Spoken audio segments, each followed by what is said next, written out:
આપણા જીવનની અંદર જે જે ઈચ્છાઓ છે એને પૂરી કોણ કરે? ધર્મ. મનોમલહરો, મનના મેલને દૂર કરે, મનને શુદ્ધ બનાવે. જેમ આપણે કપડા શુદ્ધ કરીએ ને સાબુ, પાવડર, પાણીથી, એવી રીતે આ ધર્મ છે આપણા મનના અનેક જે મેલો છે એ મેલો ને દૂર કરી દે અને હરી લે. વિદ્યા વિવેકાંકુરો, અને જીવનની અંદર વિદ્યા અને વિવેક બંને પ્રદાન કરે. આ વિદ્યા અને વિવેક ન હોય તો આપણું જીવન પશુ સમાન છે. પરંતુ ધર્મનું પાલન કરવા વાળા જેમ યુધિષ્ઠિર હતા, તો એમને એટલી સુંદર બુદ્ધિ આપી ધર્મ રાજા કહેવાતા.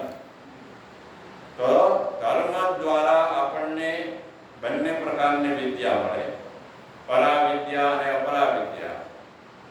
કે પરાવિદ્યાથી પરબ્રહ્મ પરમાત્માની પ્રાપ્તિ થાય અને અપરાવિદ્યા દ્વારા આ સંસારના ભૌતિક જે સુખો છે એ બધા આપણને મળે.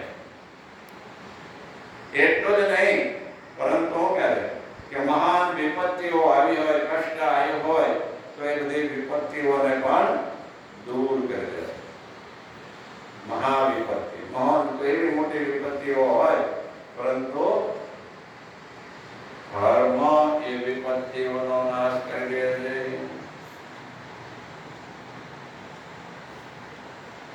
જેવી રીતે માનો કે આકાશની અંદર ચોમાસામાં વાદળા છવાઈ ગયા હોય, આપણે બહાર ગયા હોય, જાતા જાતા જંગલમાં પહોંચી ગયા હોય, વાદળા બહુ છવાઈ ગયા, દિવસ આથમી ગયો, ઘોર અંધકાર થઈ ગયો હોય, તો રસ્તો ન દેખાય.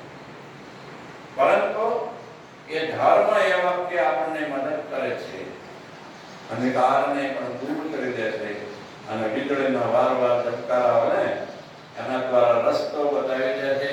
અને એટલું જ નહીં, પરંતુ જે ઘોર અંધકાર હોય એને દૂર કરીને આપણા ગંતવ્ય સ્થાને પહોંચાડી દે છે.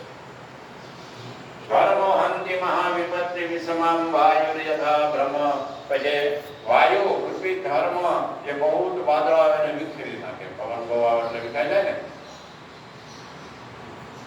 તો આપત્તિમાંથી આપણું રક્ષણ કરે છે, બચાવે છે.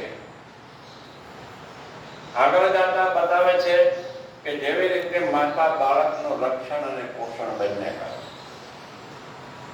રક્ષણ અને પોષણ, એવી જ રીતે ધર્મ છે એ જે જીવનની અંદર ધર્મનું પાલન કરે છે એનું રક્ષણ અને પોષણ બંને કરે છે.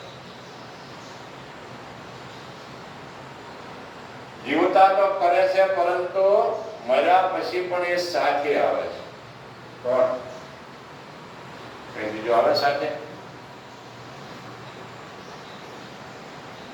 શું કહે છે? એક એવો સુરિત ધર્મો નિધનેભ્ય અનુયાતિ.